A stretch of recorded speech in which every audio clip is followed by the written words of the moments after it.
J'ai rencontré un regard, une vraie rencontre sans mots, juste l'essentiel, une grâce.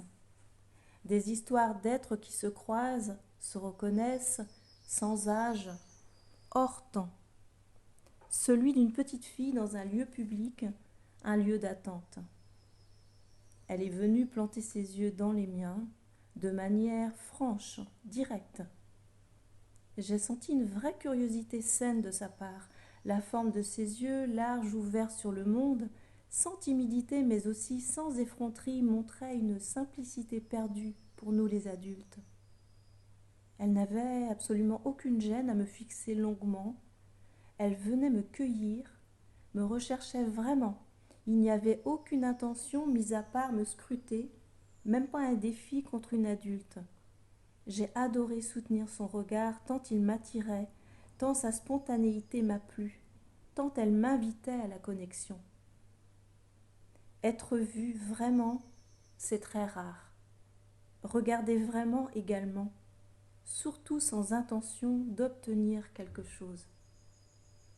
C'était un moment gratuit, pur et tellement naturel. Quelle leçon et quel cadeau. Ce jour-là, j'ai lu énormément de choses dans ses yeux. En peu de temps, elle s'est dit beaucoup sans parole. Elle lisait dans les miens, et je ne sais pas ce qu'elle y a trouvé. J'y ai même cherché une réponse, mais je n'ai trouvé que juste regarder sans jugement, juste pour rencontrer à une autre.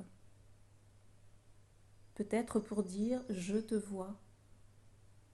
J'y ai vu la douceur d'un être qui vous regarde vraiment, une fraîcheur incroyable, une audace. Une connexion s'est faite. J'ai vraiment aimé son audace. Les regards l'un dans l'autre se croisaient en ayant trouvé un point de rencontre. Je lui ai finalement dit quelques mots, mais ça n'était pas l'essentiel. Tout avait été dit, vu, senti à travers nos présences communes. Que c'était beau, enthousiasmant, nourrissant même pour moi.